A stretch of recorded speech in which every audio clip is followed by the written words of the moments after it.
very special guest here to lead us in the Pledge of Allegiance. So would the Milford Boy Scout Troop 502 just kind of come up forward and kind of stand around the podium up here. And also tonight, for a moment of silence, we would like to pay a special tribute to one of our colleagues here on council. His father passed away, Denny Thompson, longtime community member. And so please keep the family in our thoughts and prayers. So.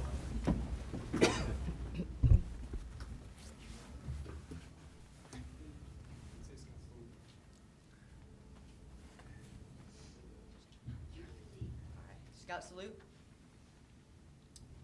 Please remove all non-religious headwear.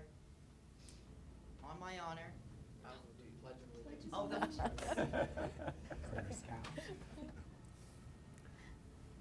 I pledge my allegiance to the flag of the United States of America and to the republic for which it stands, one nation, under God, indivisible, with liberty and justice for all.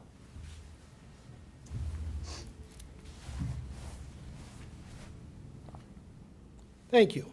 And Troop, if you'd stay up here also. We have a special proclamation. Oh, actually, let's do the roll call first. Oh, go ahead. Mayor Villardo? Here. Vice Mayor Parrish? Here. Mr. Price? Here. Mr. Thompson? Here. Ms. Russell? Here. Mr. Brown? Here. Ms. Barney? Here. All right. All right. Troop 502, we're truly honored to have you here this evening. So would one representative kind of step forward? Who wants to, who gets to? Okay. All right. So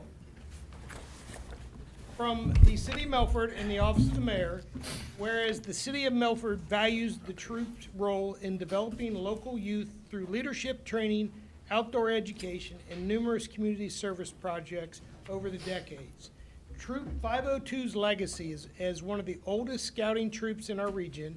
It has produced a significant number of Eagle Scouts and has gone on to serve in various civic and professional leadership roles.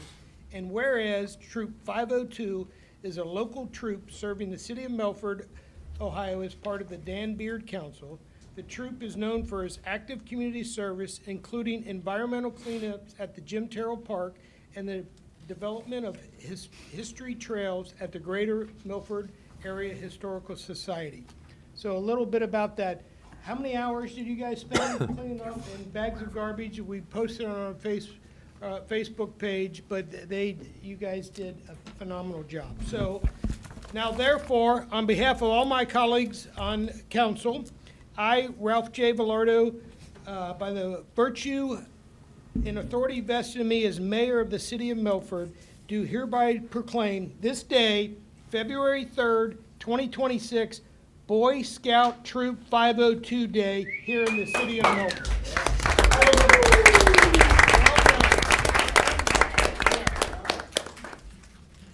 That still means you have to go to school tomorrow.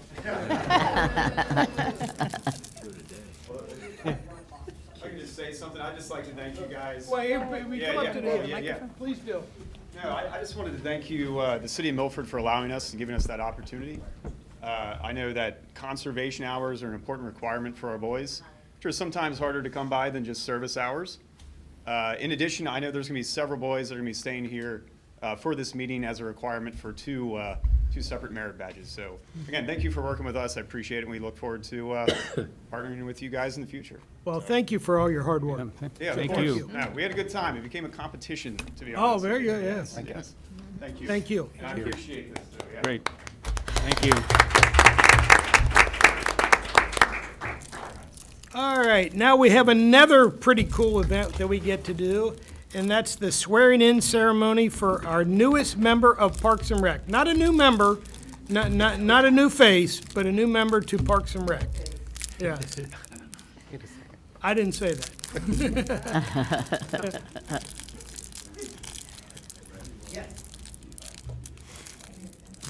Oh, there we go. Yes. I, Janet Cooper. I, Janet Cooper. Promise and swear. Promise and swear. To support the Constitution of the United States. To support the Constitution of the United States.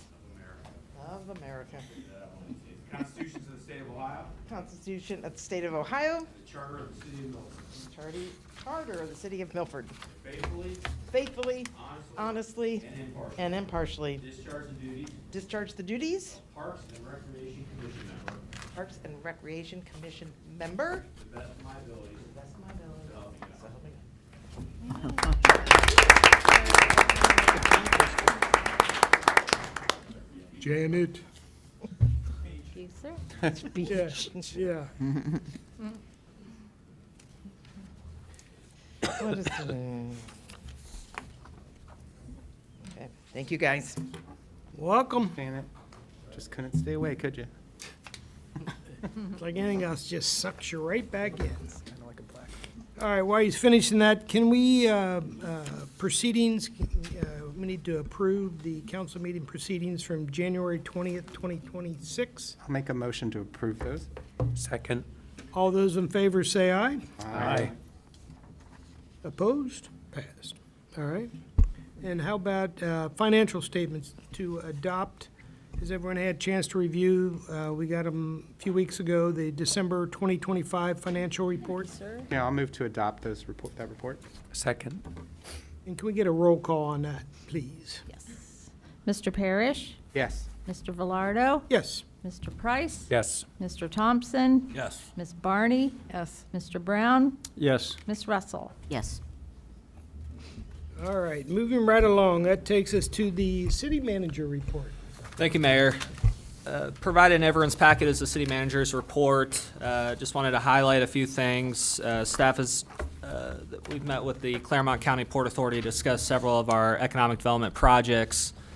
And as stated on here, they stated we are definitely near the top of their favorite cities in Claremont County, so that's quite the honor. But they are very excited for all the great things going on here in the city of Milford from a economic development standpoint. Staff also held a business retention expansion meeting with the owners of 20 Bricks and the governor. This is a program that we are rolling out this year, and it's an opportunity for us to connect with the businesses, to hear what's going on within their business, if there's any upcoming expansions, and to get some of their ideas on how we can become a better community. So that was a very productive meeting. Staff also attended the ribbon cutting for that shop in Milford. Despite the cold, there was a great turnout, and that's a great place and a great addition to, or a re-addition, or it's an expansion within the downtown, and that was a great shop there. So the last two things, staff continues to work with engineers and contractors on the Wallace Avenue water tower.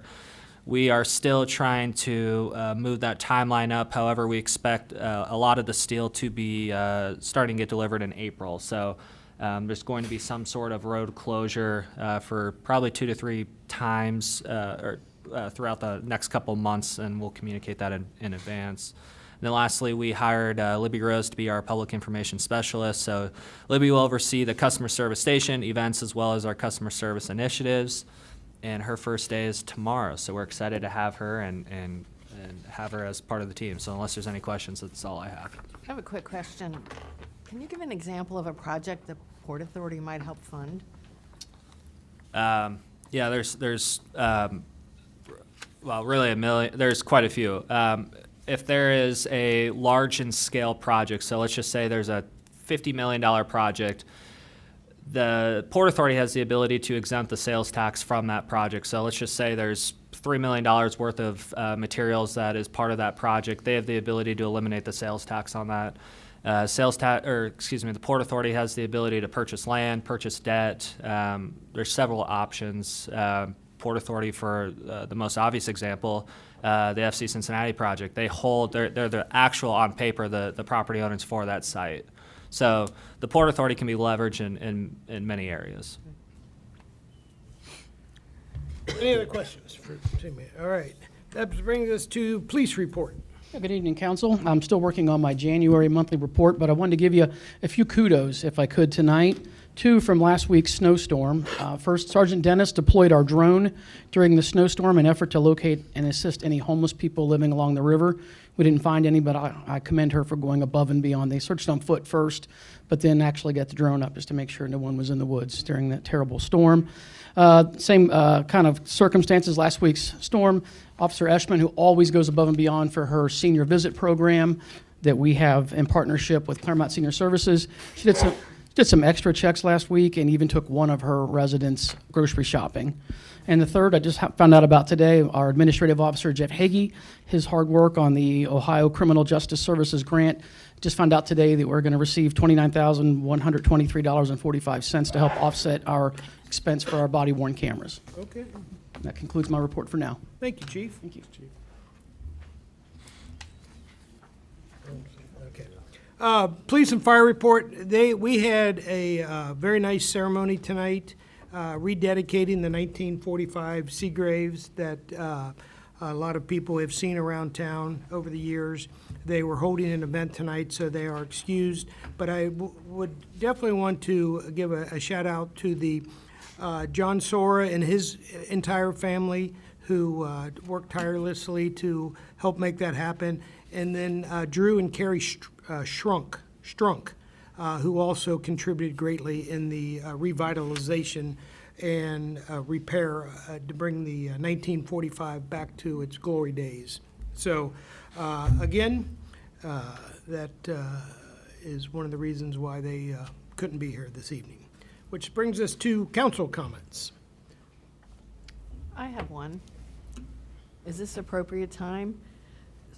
Comments I've heard from people, a concern at Miami Woods for the gun range, which is really bad right now. Increased hours and I guess more people. I think they've had no success. I mean, I know that's not located in Milford.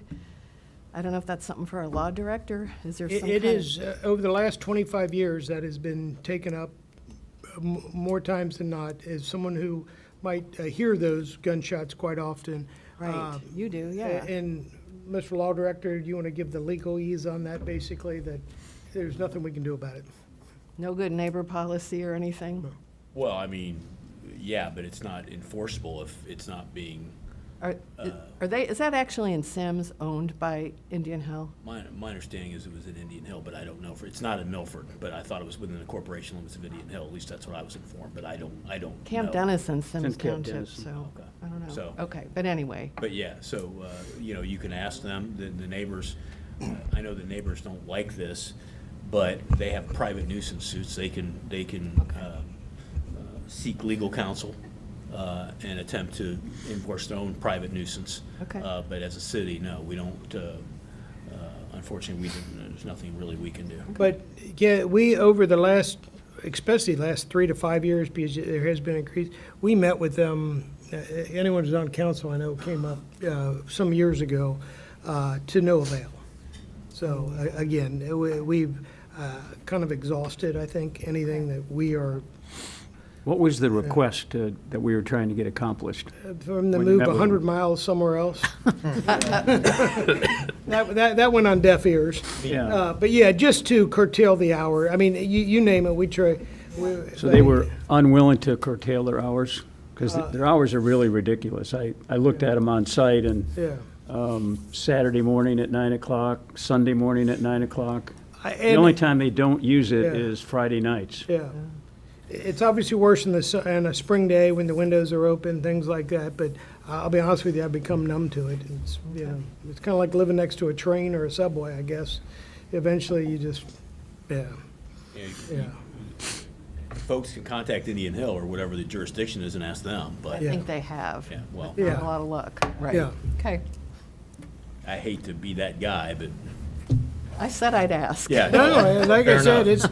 you're not the first person, and like I said, I'm I've been sure. asked numerous Yeah. times, and I think the city has tried to address it, as diligent as we can, but Is it worth our while to try to address it again?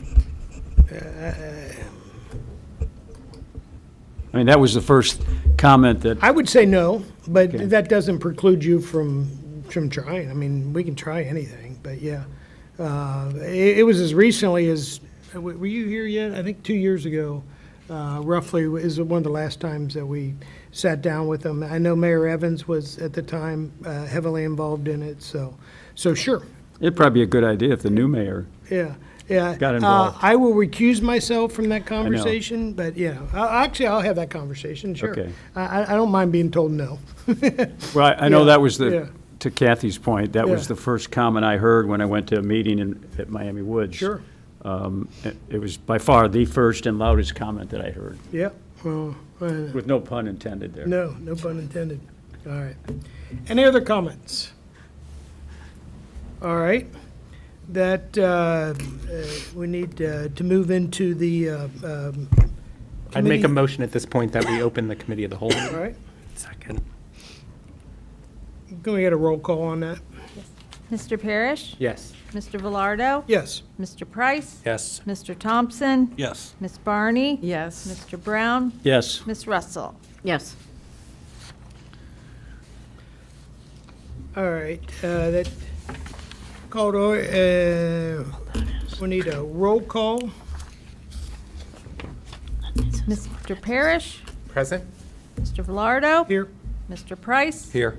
Mr. Thompson? Here. Ms. Barney? Here. Mr. Brown? here. Ms. Russell? Here.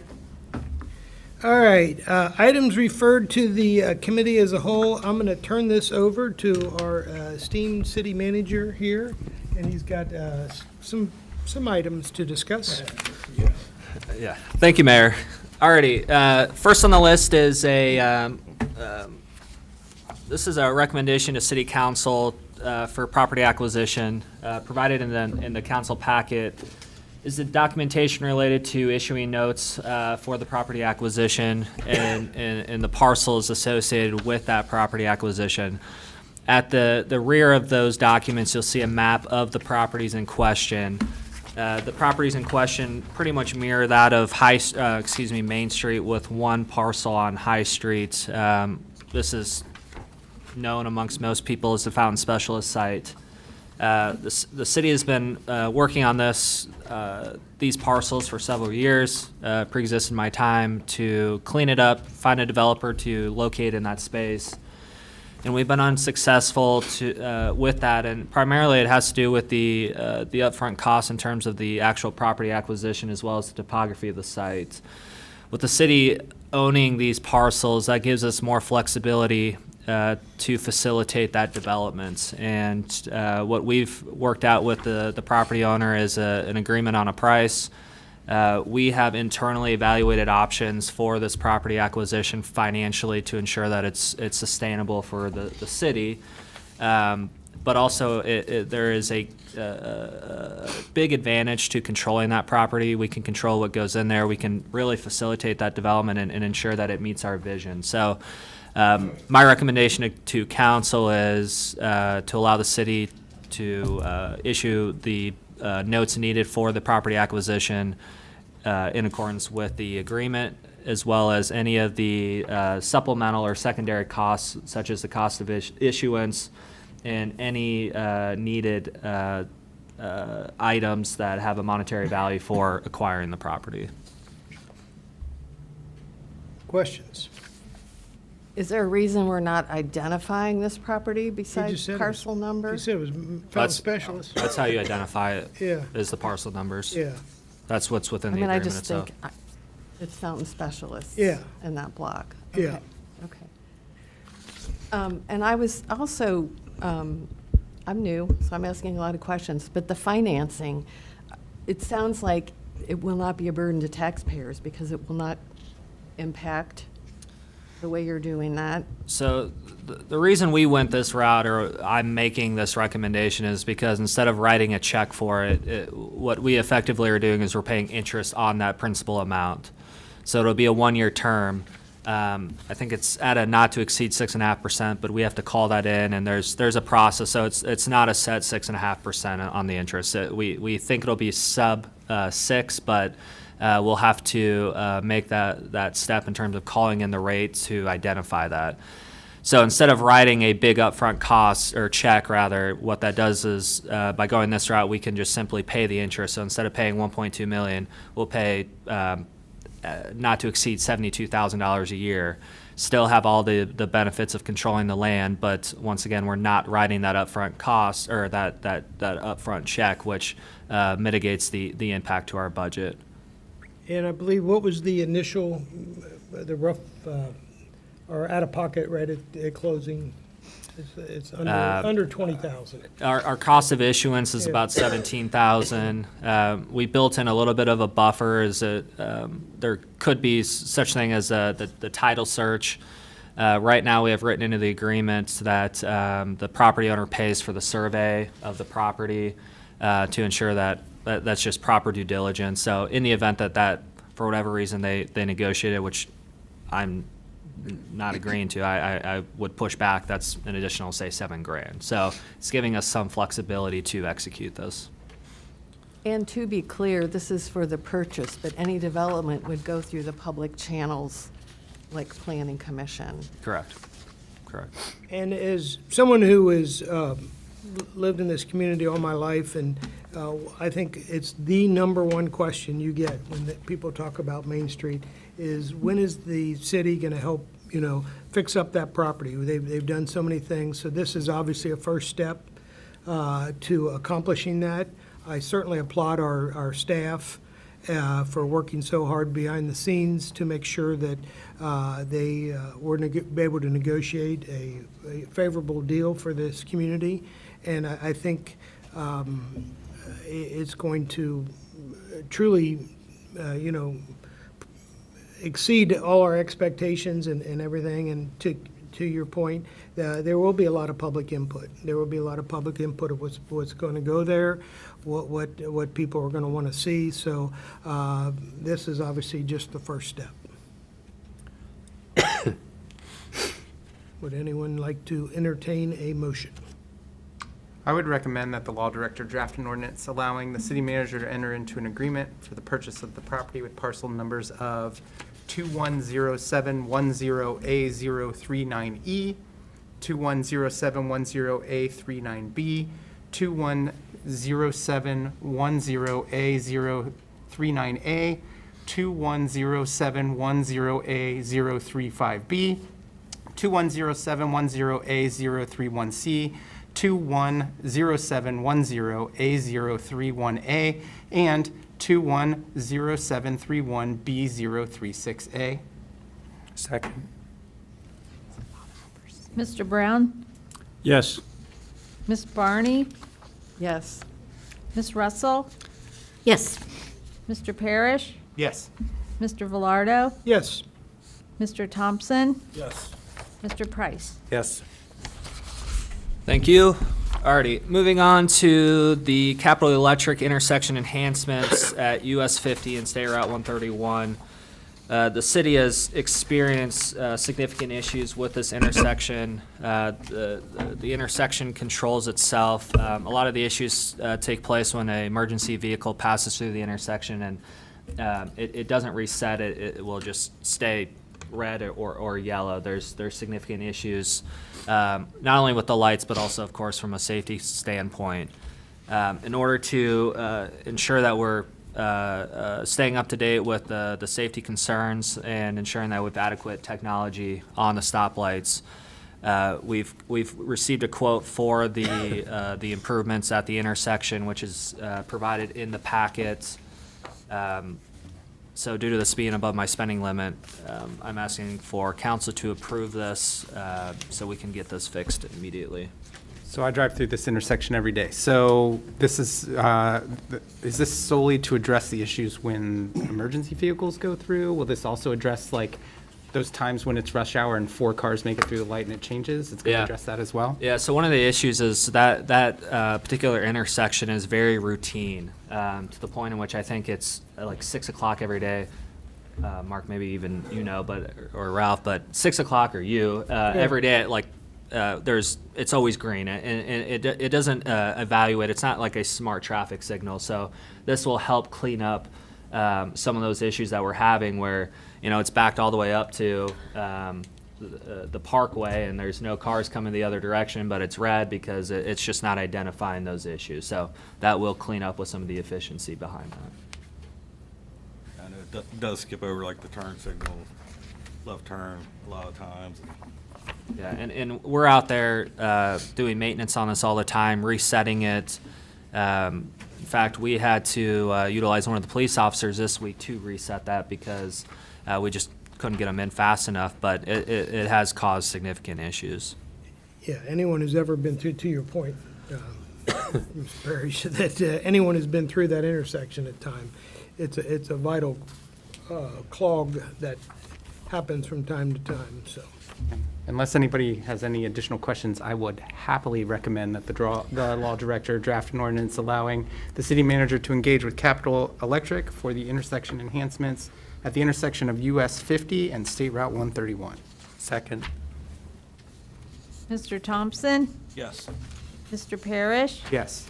Ms. Russell? Yes. Ms. Barney? Yes. Mr. Velardo? Yes. Mr. Price? Yes. Mr. Brown? Yes. Thank you. Moving on. I've got within the packet a quote for 2 pumps for we call it the service department pumps. They're pumps that pump the sewage to the wastewater plant. This was within the budget this year. We actually budgeted $60,000. It came in at $39,228. We built in the 3 pumps, but we really only need 2. That particular lift station actually put an email in there towards the end. It was, never mind, I didn't. I put it within the ordinance. In 2020, there was a study done by one of our contractors for the efficiency of the pumps. And in 2020, the recommended capacity for those pumps is 500 gallons per minute. It was producing 334 per minute in 2020. So naturally, that has decreased since 2020. So once again, this is something we budgeted, came in under budget primarily due to the fact that we are purchasing 2 instead of 3, but we only need 2. So this is simply allowing, once again, it's above my spending limit, so allowing us to execute on this. Questions? I would recommend that the law director draft an ordinance allowing the city manager to engage with Henry P. Thompson for the purchase of 2 Grunfos submersible pumps in the amount not to exceed $39,228. Second. Ms. Russell? Yes. Mr. Brown? Yes. Ms. Barney? Yes. Mr. Thompson? Yes. Mr. Price? Yes. Mr. Velardo? Yes. Mr. Parrish? Yes. Thank you. Moving on to the influent grinder cutter stacks. This is something that was not in the budget. However, the wastewater department had excess money in their capital improvement fund to support this upgrade. The grinder cutter stacks is essentially, as the waste goes into the wastewater plant, it chops up the solids. So before it enters into our system, this chops it up. I won't go into too much detail with that, but obviously everyone can read between the lines. So it's in desperate need for repair. This is a quote that we received. Henry P. Thompson, we use them a lot. Water, wastewater, they're very reputable, local, and this is to upgrade it, which is very much needed. No relation. No relation. They used to be located here. I think they still have a Milford address, but yeah. Unless anybody has any questions, I would recommend the law director draft an ordinance to allow city manager to engage with Henry P. Thompson for the purchase of influent grinder cutter stacks for the Milford wastewater plant in an amount not to exceed $29,869. Second. Ms. Barney? Yes. Mr. Brown? Yes. Mr. Parrish? Yes. Mr. Velardo? Yes. Mr. Price? Yes. Mr. Thompson? Yes. Ms. Russell? Yes. Thank you. All right, moving on. Provided in the packet is a proposal from TKE to modernize and update our elevator. Several people, I think for sure one person up here on the panel, has experienced several issues with our elevator. It seems to always happen during meetings, elections, city council forums, but we have significant issues with our elevator. We're constantly spending money with the elevator. to service it.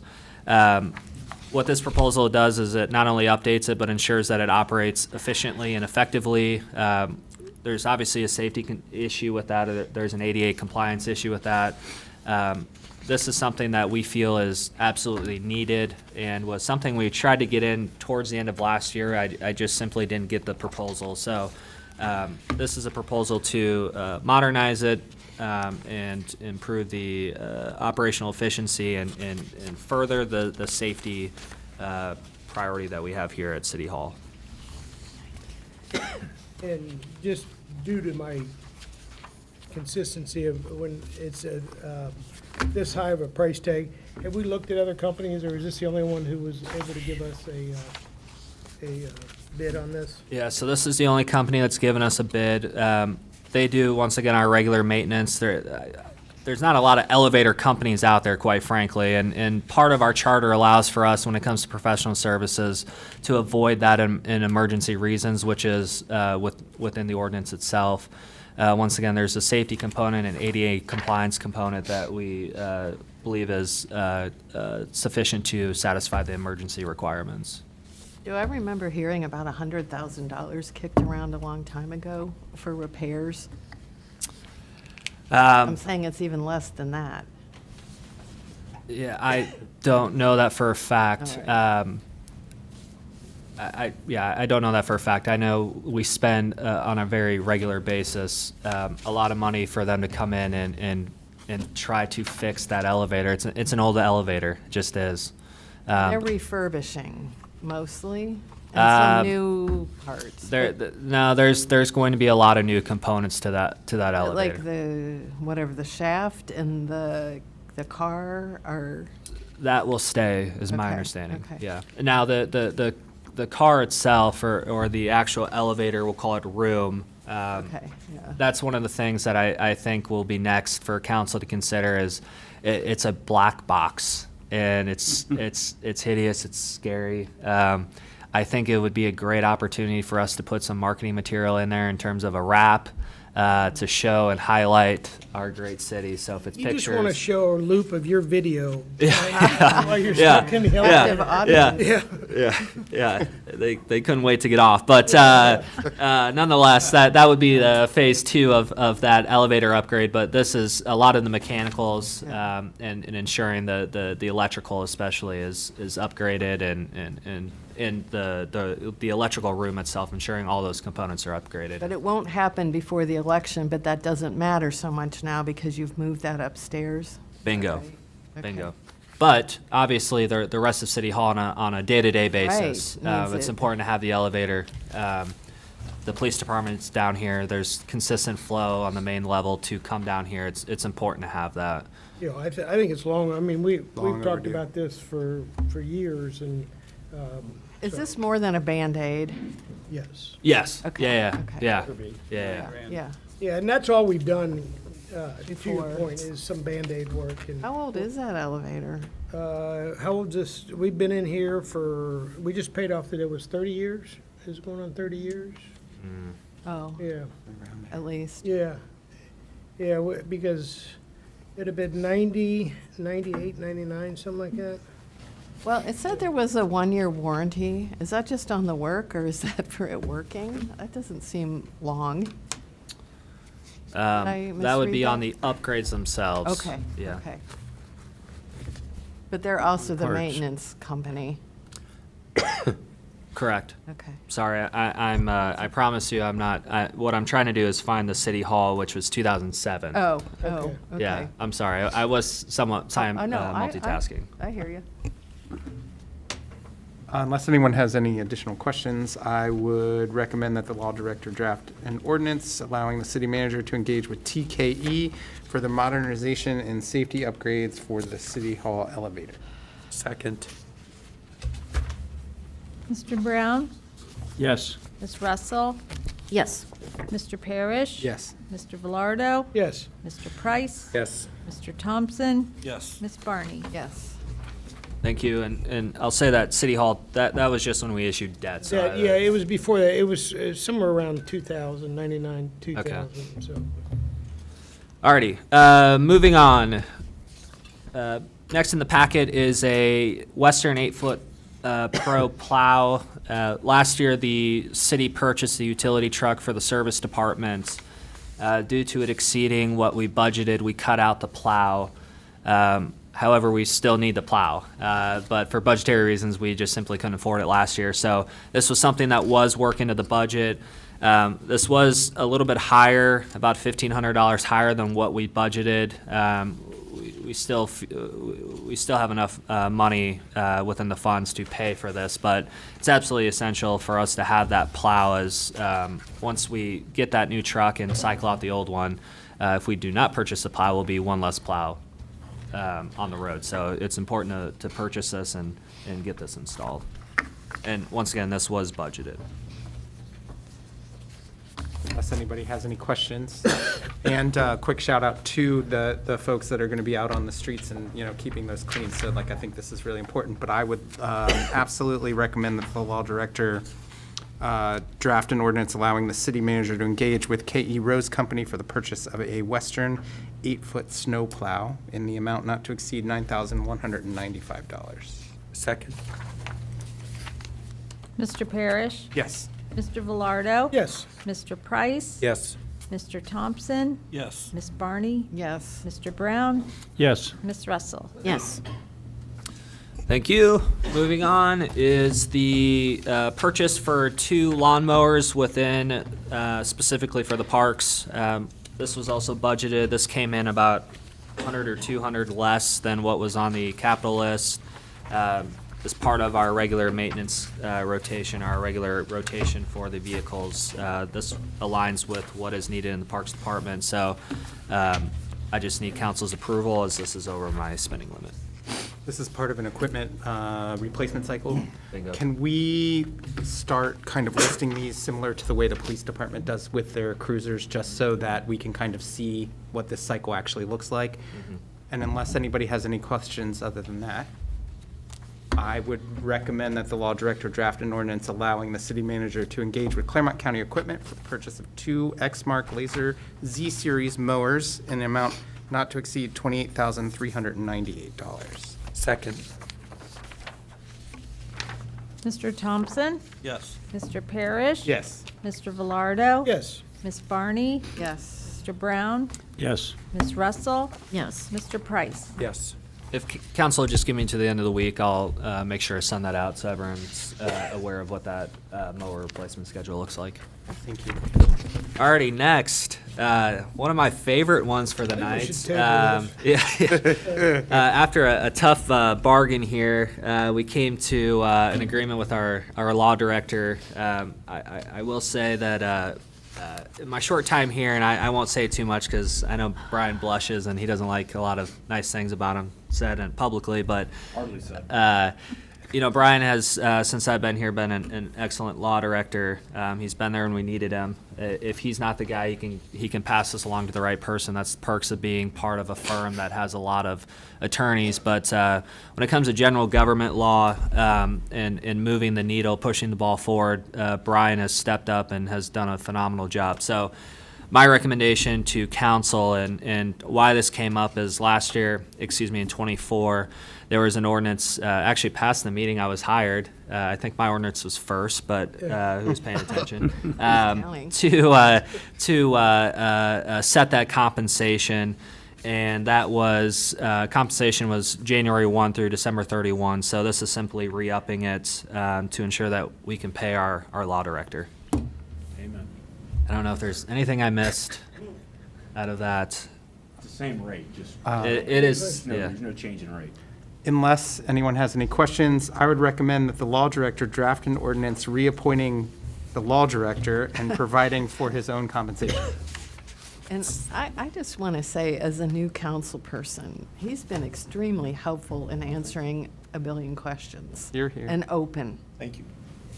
Yeah, I think, again, I haven't worked with too many law directors or cities, but as a parliamentarian or just as, professional, Brian's top notch. And I think we're very, very lucky as a city to have him up here with us.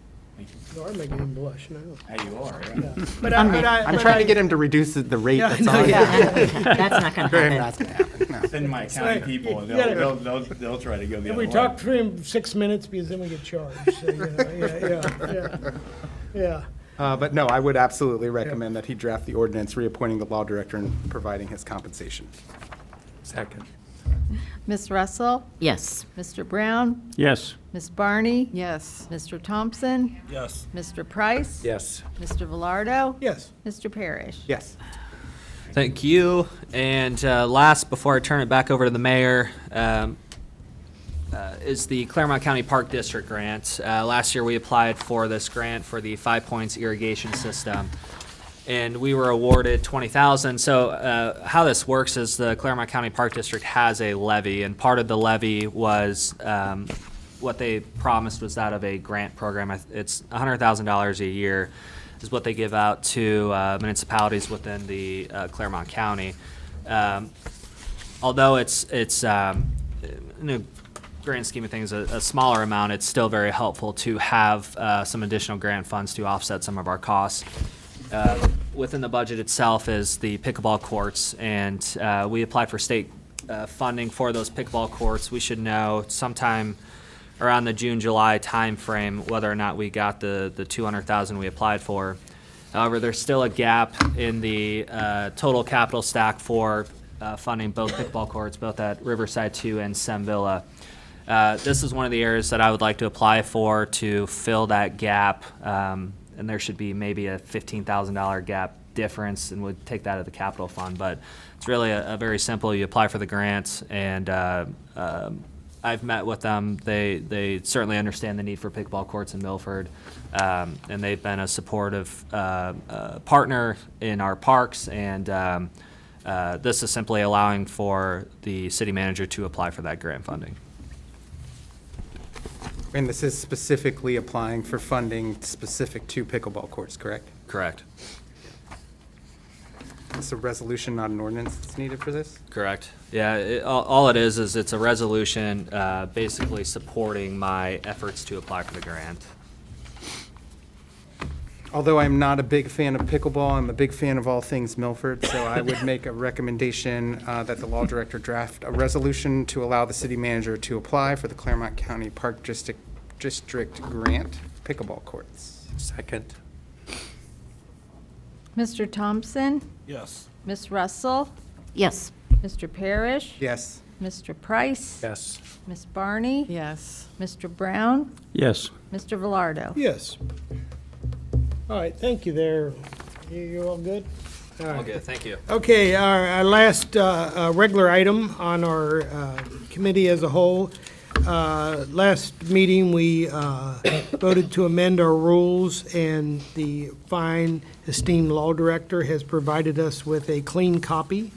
And unless anyone has any additions or corrections, I'd like to see the changes and what we had all agreed on or voted on to be put into play for our rules of council.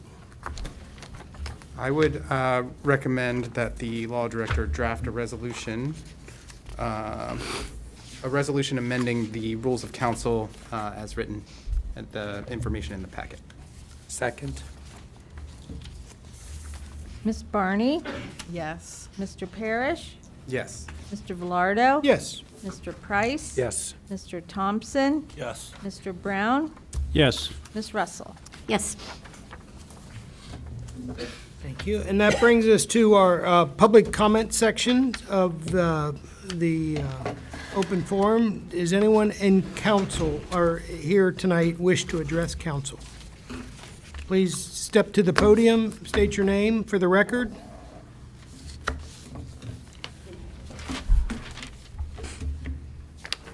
Good evening. My name is Eric Scholes. I'm at 117 Eagle View here in Milford.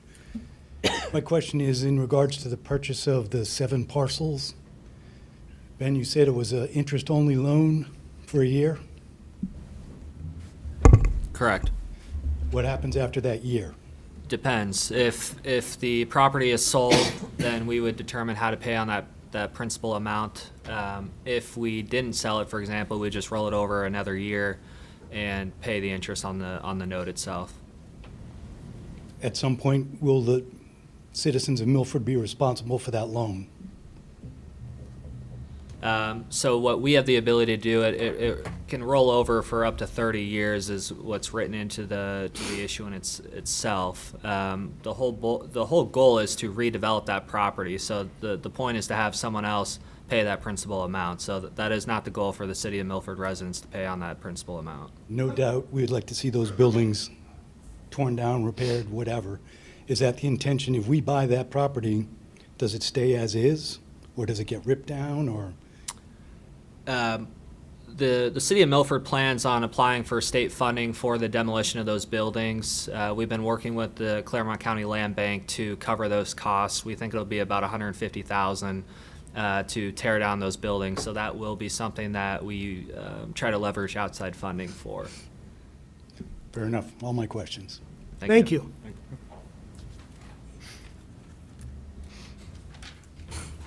Hello. My name's Jonathan Jennings. Live here in Milford. I just got a couple questions. Most of it is about the pickleball courts. Is there a main reason why we don't split them between Riverside 2 and Sim Villa? That is the plan, to split them. Why aren't they split right now for funding wise? Because I've been talking to a lot of people here in Milford, residents, employees, and a lot of them are confused. Because I know Sim Villa definitely needs the improvement because it's a very unusable platform right now. But there's a lot of concerns with Riverside because we haven't finished the soccer field yet. And the plans with that, like it's still being built, but we're not really finishing that before we consider these. The soccer field is indeed built. The only thing that's missing is the graphics along the border. The pickleball courts, we've simply only applied for funding, and there's what's been already presented to council as part of the state capital request was locations, both SEM and Riverside 2, to have pickleball courts. So it'd be 4 at Riverside 2, and I think 4 or 6 at SEM. And then SEM would be, if I'm correct me if I'm wrong, we talked about, they would still have the ability to be tennis courts. Too. Correct. Okay. Correct. And you said how many at Riverside? 4. 4. And I was always confused why we were doing this many courts within 1.5 miles, 2 miles of each other. Because the need, the desire, the ability, I believe it's another amenity for this community. I have seen many other communities put in pickleball courts, and they're all full. I mean, you go down to Sawyer Point, and they have, I think they have 50. Well, they have the whole city there. Yeah. But 4 is also really a small number for Yeah. pickleball courts. Yeah. Yeah, it's 8,400 square feet of concrete. Yeah. Yeah, I don't know that fact off the top of my head, but I know that 4 is really a relatively small number in terms of the creation of pickleball courts. Usually it's 8. Yeah, because I've gone up to Miami Meadows because they have courts there, and the few times I've gone up there, they're not full. And like you have, I think I counted once, there was like 12 people on a Saturday at lunchtime. I've only been there a few times. I used to frequent that part when I was younger, but you know, that's 10 minutes away from us. You know, it's just, you know, a lot of people still don't understand that there's a soccer field there because they weren't aware of that. The biggest concern I have is the stuff that goes around the soccer field really affects everything there. And not knowing or finding the information what that plan is, that's why we see it as an unfinished puzzle, because there's no talk of that. And we would like to know that before we get more courts, and then we don't have room for people to sit or watch soccer, because I'm 6'1", the wall's 4 feet tall. You have to be within 10 feet to see people play soccer, like actually watch. And like, if it's going to be a youth camp, you know, you need a place for those kids to watch and learn from everybody that plays. You know, it's concerning if we don't have enough seating for that. Is it going to be something that's going to get affected down the future, not knowing that as a resident here? The other thing is like parking. You know, I mean, who's going to get priority over parking in there? You know, small businesses to generate more stuff there, soccer or pickleball. If they're doing a soccer tournament, where's the pickleball players going to park? There's a lot of parking questions that most of the employees here in Milford are struggling with on a daily basis because of that, but the only parking in Milford is that direction. There's concerns with that. What else I got here? And again, we do hear your concerns, but we do have a time limit, so. Yeah, I'm trying to go through. Is there Yeah. anything for due diligence on this stuff, like paperwork that we can see, numbers that, like, the projected numbers of visitors to this park if we have these built? Anywhere that the public can see? So the information that we can't see that you guys have, pushing these. Is there any type of study that would show per pickleball court you can expect X number of visitors to your city? Because I'm not aware if there is one. Because seeing other cities doing it doesn't mean it can work for us. Because, we have a huge community that's outdoorsy. You know what I mean? I would love to see a market there every single weekend. The witches market, brings a lot of people by all the businesses here. But putting these courts there can affect that because those events can't grow. We lose the opportunity of more and more people showing up because less and less people can actually put that event on. And that's the concern.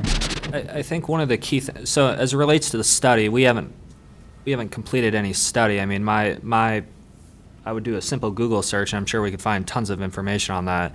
I think one of the things that perhaps there's a disconnect on is, how at least I'll speak for myself, I approach the parks is we're trying to create amenities that attract people on an ongoing basis, not just a one-time event once a year or once a month. I want consistent traffic to the parks, and by doing that, we need amenities that attract people.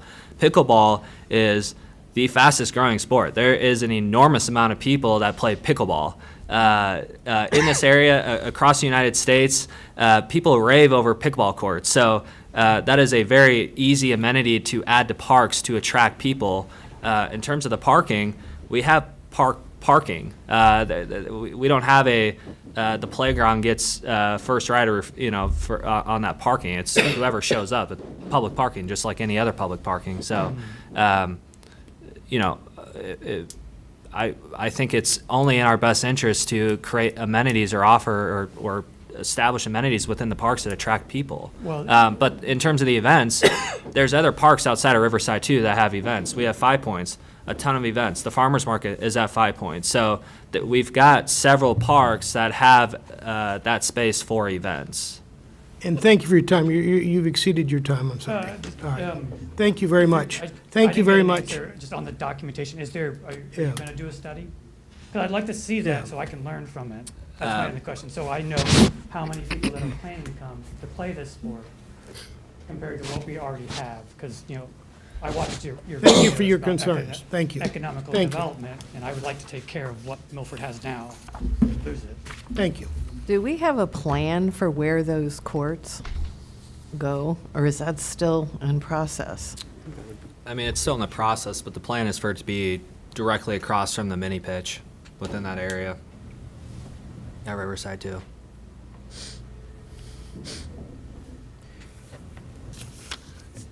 Any other comments? Please approach the podium. State your name, address, Chris date of Smith. birth, everything else. Chris Yeah, no Smith. I kidding. live I'm at kidding. 833 Walnut Street, and my birthday is on Christmas Day. So my questions is, one, is the gun shop also going to be bought, or is it just the fountain shop?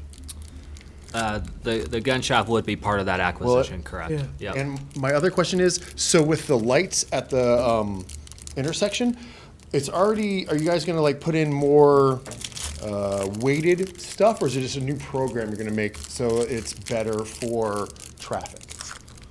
A lot of the upgrades have to do with the software. I'm not really sure I understand what You you're mean saying the in terms sensors? of Yeah, the weighted. sensors. Yeah, I figured that, Yeah. So That's it's not part new of it. sensors, just new software. Well, no, the sensors will be part of that. Yeah. Sorry, I didn't know what you So meant. in the by middle of the night, when you're the only one there, Right, you're right. going to get a green light. Right, is right. That's the only questions I have. Yes. Yeah. Thank you, guys. And the services here in Milford are top-notch, just from the resident. so you guys know. Thank you. Thank Now, do you grow your beard white on your birthday? I don't, but I like my birthday none the same. Okay, thank you. All right, any other public comments? Seeing none, do we have a, I would make a motion to adjourn the committee of the whole meeting. all those in favor say aye. Aye. Do I have a second? Second. So moved. All right. So that takes us back into new business. Any new business? How about the Brian Pacheco show? Yeah. Yeah. We're gonna have to have an intermission after this one. Yeah. Hold on.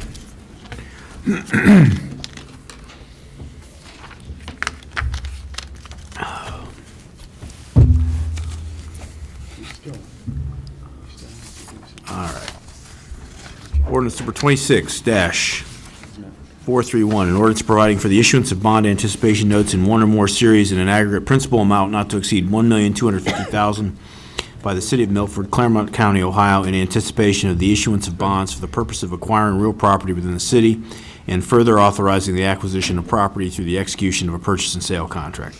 Whereas this council of the City of Milford, Ohio, the city has requested the city manager as fiscal officer to certify the maximum maturity of the bonds and notes herein referred to and the notes authorized herein, and such fiscal officer has estimated the life of the project as defined herein as at least 5 years and certified the maximum maturity of the bonds as 30 years and of the notes to be issued in anticipation thereof as 20 years.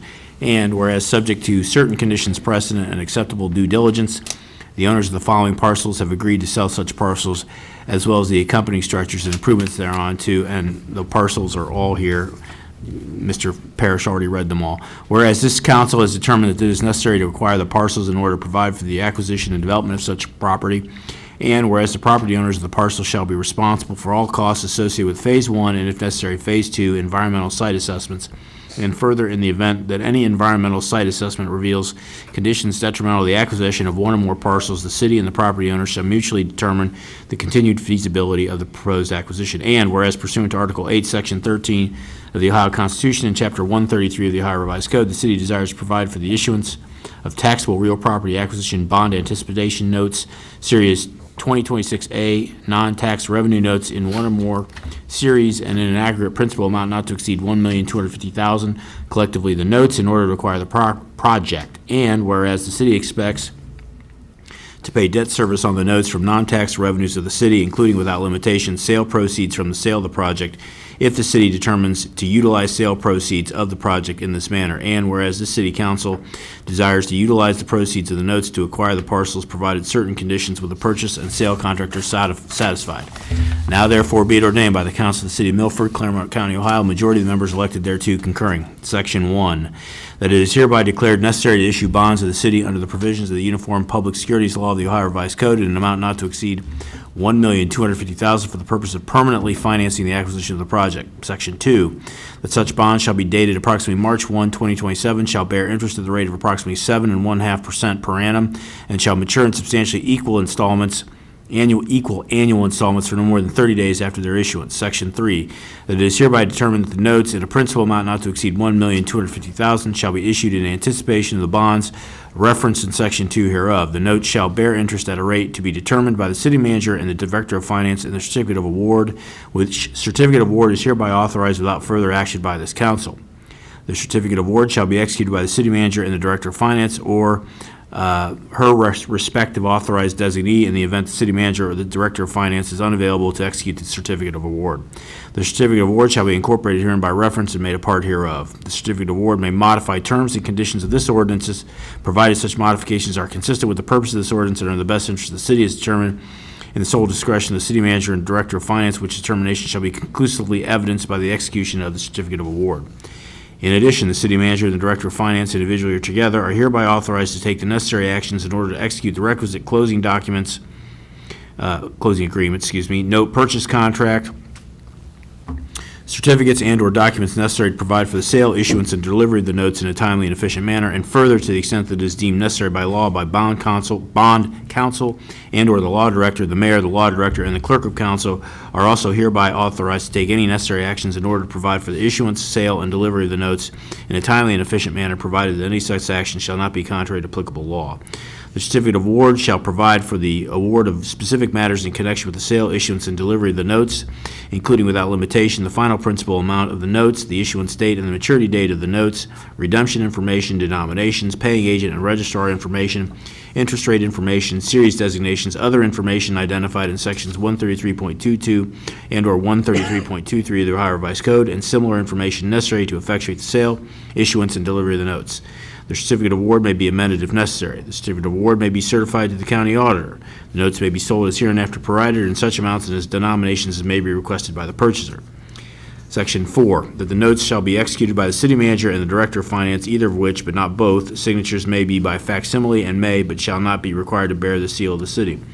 The notes shall be designated taxable real property, acquisition bond anticipation notes, Series 2026A, non-tax revenue notes, and if issued in more than one series, the various series of notes may be distinguished by letters or numbers differentiating the respective series.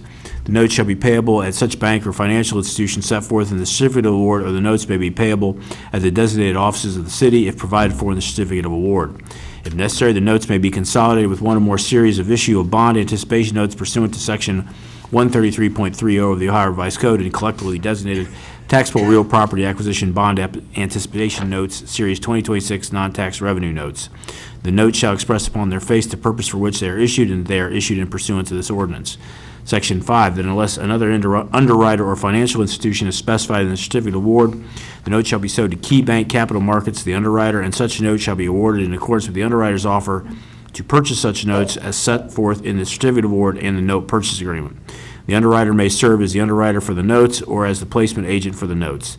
The notes may not be purchased at less than 97% of the par amount of the notes plus accrued interest, and the proceeds from such sale, except any premium and the accrued interest thereon, shall be paid into the proper fund and used for the purpose aforesaid and for no other purpose.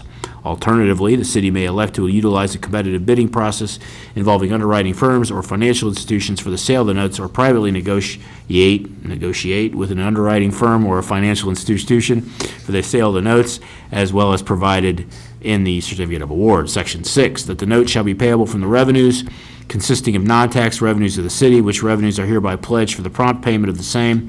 The par value to be received from the sale of the notes and any excess funds resulting from the issuance of the notes shall, to the extent necessary, be used only for the retirement of the notes at maturity, together with the interest thereon and other lawful purposes, and are hereby pledged for such purpose. The notes shall not be secured by the full faith and credit, nor any tax revenues of the city, nor the taxing power of the city. Section 7, that if requested by the underwriter and upon consultation with bond counsel, it is deemed necessary to provide for the preparation of and dissemination of a preliminary official statement and a final official statement in connection with the marketing and sale of the notes in accordance with Securities and Exchange Rule 15C2-12, the SEC rule, the city is hereby authorized to prepare or provide for the preparation of such documentation. In addition, to the extent requested by the underwriter and upon consultation with bond counsel, it is determined necessary to provide for a continuing disclosure certificate as provided in the SEC rule. The city is hereby authorized to prepare or provide for the preparation of such documentation. Section 8, that the city manager is hereby authorized to execute a purchase and sale contract with the owner of the parcels for the acquisition of the parcels without further action by the city council, provided that certain conditions precedent when the purchase and sale contract are satisfied, and further, upon satisfaction of any and all conditions precedent in the purchase and sale contract, the proceeds of the notes may be utilized to acquire the parcels, to demolish structures thereon, to make site improvements thereon, and/or to consolidate one or more of the parcels.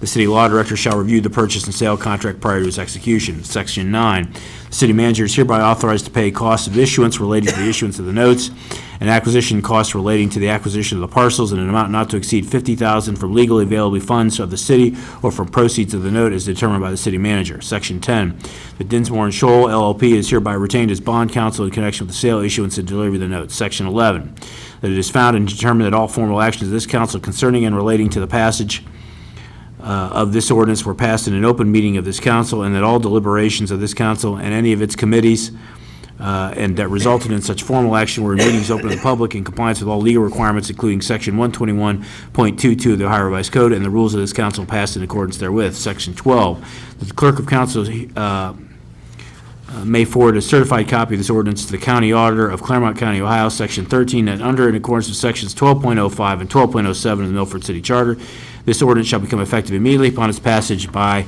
city council. I'm just kidding. Motion to suspend the rules and read by title only. Can I make a comment before it's seconded? This seems like one of those big things that it just came up tonight and will get voted on tonight. Is there a compelling reason? Absolutely. Okay, I'm asking. Yeah, we're executing, when we execute contracts like this in real estate that we've negotiated. So I think that it's well within our purview to. Oh, I'm not saying it's not, but Yeah. I'm just thinking, it was just on the agenda tonight and it's going to get approved. I would think that delaying this could negatively affect our ability to obtain these parcels for the Okay. price that we're Okay. already looking at. And Okay. all that's going to do is make that price potentially Sure. go up, right? Right. So I hear what you're saying. This is one of those big things, and I appreciate the sense of caution and like but this is one of those things where we got to move, if we got to strike when the iron's hot type of thing. And this has been in the works a while, right? Oh, yeah. About 20 years. Okay. Yeah, I mean, really it has. Yeah. Yeah, every council before us, couldn't get it done, and we're getting it done. Yeah, I think, do we have a motion, right? I would make the motion to suspend the rules and read by title only. Second. Mr. Parrish? Yes. Mr. Velardo? Yes. Mr. Price? Yes. Mr. Thompson? Yes. Ms. Barney? Yes. Mr. Brown? Yes. Ms. Russell? Yes. Thank you, Mr. Parrish. Ordinance number 26-431, an ordinance providing for the issuance of bond anticipation notes in one or more series in an aggregate principal amount not to exceed $1,250,000 by the city of Milford, Claremont County, Ohio, in anticipation of the issuance of bonds for the purpose of acquiring real property within the city and further authorizing the acquisition of property through the execution of a purchase and sale contract. That's the longest title for an ordinance I think I've ever heard. Written by my bond council partners, yes. Motion- Smiling all the way. Motion to adopt. Second. Ms. Russell? Yes. Mr. Brown? Yes. Ms. Barney? Yes. Mr. Thompson? Yes. Mr. Parrish? Yes. Mr. Velardo? Yes. Mr. Price? Yes. Thank you.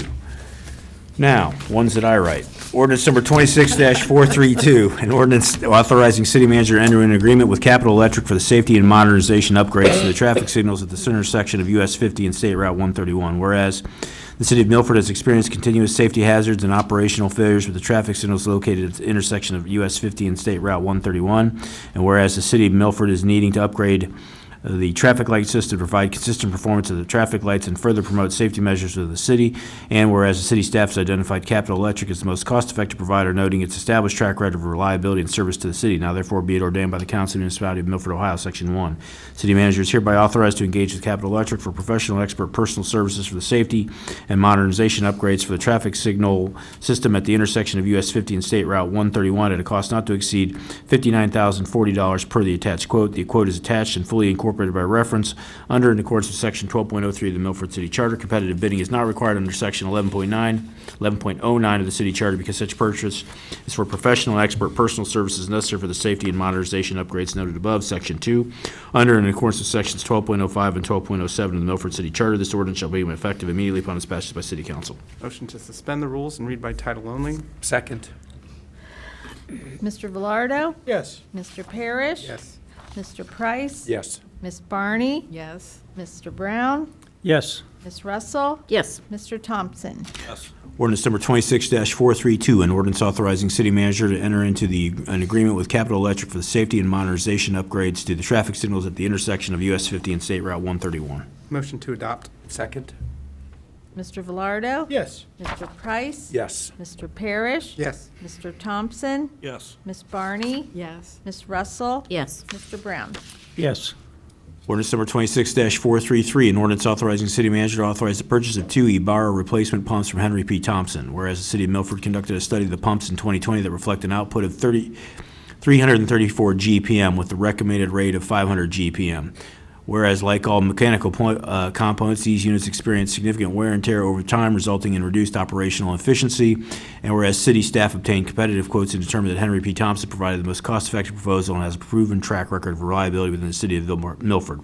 Now therefore be it ordained by the Council of the Municipality of Milford, Ohio, Section 1. The city manager is hereby authorized to purchase 2 E-bar replacement pumps to the wastewater department at a cost not to exceed $39,228 per the attached quote. The quote is attached and fully incorporated by reference under and in accordance with Section 12.03 of the Milford City Charter. Section 2, under and in accordance with Sections 12.05 and 12.05 and 12.07 of the Milford City Charter. This ordinance shall become effective immediately upon its passage by City Council. Motion to suspend the rules and read by title only. Second. Miss Barney? Yes. Mr. Brown? Yes. Mr. Parrish? Yes. Mr. Velardo? Yes. Mr. Price? Yes. Mr. Thompson? Yes. Miss Russell? Yes. Ordinance number 26-433, an ordinance authorizing city manager to authorize the purchase of 2 E-bar replacement pumps from Henry B. Thompson. Motion to adopt. Second. Mr. Velardo? Yes. Mr. Parrish? Yes. Mr. Thompson? Yes. Mr. Price? Yes. Miss Barney? Yes. Miss Russell? Yes. Mr. Brown? Yes. Excuse me. Ordinance number 26-434, an ordinance authorizing city manager to engage with Henry P. Thompson for the purchase of an influent grinder cutter stacks. Whereas the influent grinder cutter stacks are vital to wastewater operations, ensuring solids and debris are properly macerated. I must say, I don't know that one. Didn't you write it? Yes. Macerated? Macerated. Yeah. See, maybe that's why. Yeah. Macerated before entering the treatment plant. I know what they do, though. Would you want to explain it? No. Whereas that's what I do on a daily basis. Cut through it all. Whereas like all mechanical components, these units experience significant wear and tear over time, resulting in dull blades and reduced operational efficiency. I got to tell you, this is my most enjoyable ordinance yet. Whereas city staff obtained competitive quotes and determined that Henry P. Thompson provided the most cost-effective proposal and has a proven track record of reliability within the city of Milford. Now therefore be it ordained by the Council of the Municipality of Milford, Ohio, Section 1. The city manager is hereby authorized to purchase influent grinder cutter stacks for the wastewater department at a cost not to exceed $29,869 per the attached quote. The quote is attached and fully incorporated by reference under and in accordance with Section 12.03 of the Milford City Charter. Section 2, under and in accordance with Sections 12.05 and 12.07 of the Milford City Charter, this ordinance shall become effective immediately upon its passage by City Council. Motion to suspend the rules and read by title only. Second. Miss Barney? Yes. Mr. Brown? Yes. Miss Russell? Yes. Mr. Price? Yes. Mr. Thompson? Yes. Mr. Velardo? Yes. Mr. Parrish? Yes. Ordinance number 26-434, an ordinance authorizing city manager to engage with Henry P. Thompson for the purchase of an influent grinder cutter stacks. Motion to adopt. Second. Mr. Velardo? Yes. Mr. Parrish? Yes. Mr. Thompson? Yes. Miss Barney? Yes. Mr. Brown? Yes. Miss Russell? Yes. Mr. Price? Yes.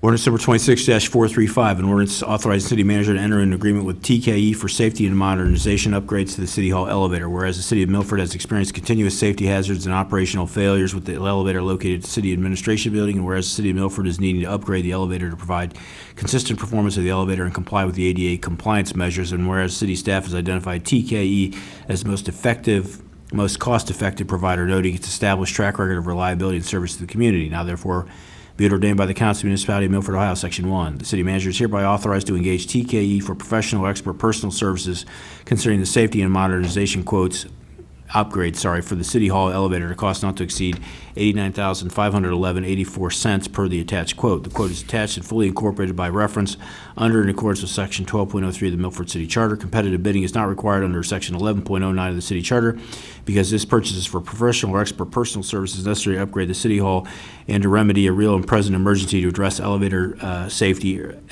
due to safety concerns and ADA requirements. Section 2, under and in accordance with Sections 12.05 and 12.07 of the Milford City Charter, this ordinance shall become effective immediately upon its passage by City Council. Motion to suspend the rules and read by title only. Second. Mr. Velardo? Yes. Mr. Parrish? Yes. Mr. Price? Yes. Mr. Thompson? Yes. Miss Barney? Yes. Mr. Brown? Yes. Miss Russell? Yes.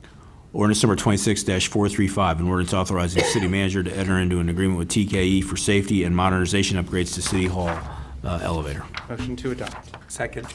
Miss Russell? Yes. Miss Barney? Yes. Mr. Brown? Yes. Mr. Parrish? Yes. Mr. Velardo? Yes. Mr. Price? Yes. Mr. Thompson? Yes. Ordinance 26-436, an ordinance authorizing city manager to purchase a Western 8-foot Pro Plus snowplow from K.E. Rose Company. Whereas the City of Milford Service Department previously acquired a fleet vehicle which exceeded its initial budgetary allocation, and whereas due to a necessary reduction in the vehicle's original equipment specifications, the city must now procure a compatible plow to ensure continued operational efficiency during snow removal operations, whereas the city staff has solicited competitive quotes and identified K.E. Rose Company as most cost-effective provider, noting its established track record of reliability and service to the city. Now therefore be it ordained by the Council of the Municipality of Milford, Ohio, Section 1. City manager is hereby authorized to purchase an 8-foot Western snowplow for the Service Department at a cost not to exceed $9,195 per the attached quote. The quote is attached and fully incorporated by reference under and in accordance with Section 12.03 of the Milford City Charter.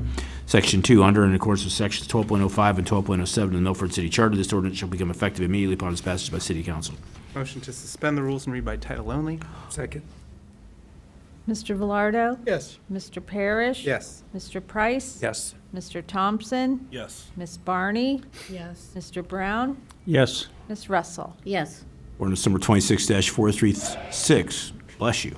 An ordinance authorizing city manager to purchase a Western 8-foot Pro Plus snowplow from K.E. Rose Company. Say that fast. Now, personally, I don't consider your ordinance as anything to sneeze at. Yeah, but, there you go. Well motion said. to adopt. Yes, Second. Ms. Russell? Yes. Mr. Brown?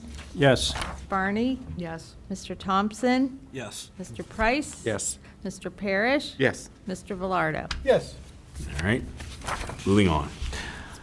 Ordinance number 26-437, an ordinance authorizing the city manager to purchase two Exmark Laser Z S-Series mowers from Claremont County Equipment, whereas the city of Milford maintains a comprehensive vehicle and equipment replacement schedule to ensure staff has the reliable tools necessary for efficient departmental operations, whereas the city needs to replace two aging mowers within the current fleet that have exceeded their service life, resulting in excessive maintenance requirements and rising repair costs, and whereas the city's staff has solicited competitive quotes and determined that Claremont County Equipment offers the most cost-effective solution supported by their proven track record of reliable service to the city. Now therefore be it ordained by the Council of the Municipality of Milford, Ohio, Section 1. City manager is hereby authorized to purchase two Exmark Laser Z S-Series mowers for the Service Department at a cost not to exceed $28,398 per the attached quote. This quote is attached and fully incorporated by reference under and in accordance with Section 12.03 of the Milford City Charter. Section 2. Under and in accordance with Sections 12.05 and 12.07 of the Milford City Charter, this ordinance shall become effective immediately upon its passage by City Council. Motion to suspend the rules and read by title only. Second. Ms. Barney? Yes. Mr. Brown? Yes. Ms. Russell? Yes. Mr. Thompson? Yes. Mr. Parrish? Yes. Mr. Price? Yes. Mr. Velardo? Yes. Ordinance number 26-437, an ordinance authorizing city manager to purchase two Exmark Laser Z S-Series mowers from Claremont County Equipment. Motion to adopt. Second. Mr. Velardo? Yes. Mr. Parrish? Yes. Mr. Price? Yes. Mr. Thompson? Yes. Ms. Barney? Yes. Mr. Brown? Yes. Ms. Russell? Yes. Ordinance number 26-438, an ordinance reappointing law director and providing for his compensation. Whereas by ordinance 24-315, City Council appointed Brian E. Pacheco as law director, whereas council wishes to provide for the terms of the law director's continued services, including payment, and Pacheco wishes to continue to serve as law director. And now therefore be it ordained by the Council of the Municipality of Milford, Ohio, Section 1. Council hereby provides for the compensation of the law director for the services outlined in ordinance 24-315, which are incorporated and reaffirmed here effective January 1, 2026 at $275 per hour for services performed at any time. The law director and council may, upon mutually agreeable terms, provide for different compensation terms. Section 2, under and in accordance with Sections 12.05 and 12.07 of the Milford City Charter, this ordinance shall become effective immediately upon its passage by City Council. Motion to suspend the rules and read by title only. Second. Ms. Barney? Yes. Mr. Brown? Yes. Ms. Russell? Yes. Mr. Thompson? Yes. Mr. Parrish? Yes. Mr. Velardo? Yes. Mr. Price? Yes. Ordinance number 26-438, an ordinance reappointing law director and providing for his compensation. Motion to adopt. Second. Mr. Parrish? Yes. Mr. Velardo? Yes. Mr. Price? Yes. Mr. Thompson? Yes. Ms. Barney? Yes. Mr. Brown? Yes. Ms. Russell? Yes. Ordinance, thank you, council, very much. Resolution 2026-674, resolution authorizing the submittal of a community park improvement grant application to the Claremont County Park District for partial reimbursement for expenses for the improvements to the City of Milford community parks. Now therefore be it resolved by the Council of the City of Milford, Ohio. Section 1, City Council hereby expresses its support for, and the city manager is hereby authorized to apply for a community park improvement grant to the Claremont County Park District to partially reimburse the city for expenses for improvements to the City of Milford community parks. Under and in accordance with Section 12.07 of the Milford City Charter, this resolution shall become effective immediately upon its passage by City Council. So I'd like to educate the public a little bit. So if you've noticed, every time we read an ordinance, we vote to suspend the rules because ordinances require 2 readings. Resolutions only require 1. So at this point, I'll just make a motion to adopt. Second. Mr. Parrish? Yes. Mr. Velardo? Yes. Mr. Price? Yes. Mr. Thompson? Yes. Ms. Barney? Yes. Mr. Brown? Yes. Ms. Russell? Yes. Resolution number 2026-675, a resolution amending the rules of council. Now therefore be it resolved by the Council of the Municipality of Milford, Ohio. Section 1, that the Council of the City of Milford, a home rule charter municipality, hereby adopts pursuant to the authority granted by Section 3.05 of the Milford City Charter, the rules of council as are set forth on the attachment hereto, identified as Rules of Council 02-03-2026, which attachment is fully incorporated herein by reference as if fully written herein pursuant to and in accordance with Section 12.03 of the Milford City Charter. Section 2, that this resolution shall amend and supersede any and all previous rules of council in Section 3 under and in accordance with Section 12.07 of the Milford City Charter. This resolution shall become effective immediately upon its passage by City Council. Motion to adopt. Second. Ms. Russell? Yes. Mr. Brown? Yes. Ms. Barney? Yes. Mr. Thompson? Yes. Mr. Price? Yes. Mr. Parrish? Yes. Mr. Velardo? Yes. Mayor, thankfully, that is all, and I do appreciate being able to work with council. I appreciated your comments. Ms. Barney, I really enjoyed getting to know and work with Ms. Barney, work with you and Mr. Brown and Ms. Russell again, and thank you very much. I enjoyed the team here. First of all, headed up by Mr. Gunderson, and to that end, it's nice to see that his Boy Scout troop here was here tonight. And also, but I appreciate the mayor's leadership and the rest of council, and also the great team that you have here. It's an amazing set of folks, and I'm just happy to be part of it. Thank you. Well, we are happy to, we appreciate your professionalism, your guidance, most of your advice we try to follow. But yes. Thank you, Mayor. Can I ask a question? Is there one day that you just say nothing? You don't talk? Nothing? Nope. Zip, zilch, no, nothing comes out of your mouth? You need to do that. Do we not pay that day? No, just for you, the saving of your throat. Voice. That's I knew what where I'm you thinking, were your going with health. that. I knew where you were going with No, I was just, no, it wasn't being mean. No, I was just. That one day when we have no ordinance. Yeah, that brings us to our public comments. Any other public comments? Any other citizen or person in the audience like to share words of wisdom to the law director? So anyway. Not allowed to respond. Old business. Change picture day is a reminder that we're going to have our pictures on February 17th. I don't think that there's any other old business anyone need to discuss. I make a motion to adjourn. Second. All those in favor say aye. Aye. Aye. Thank you.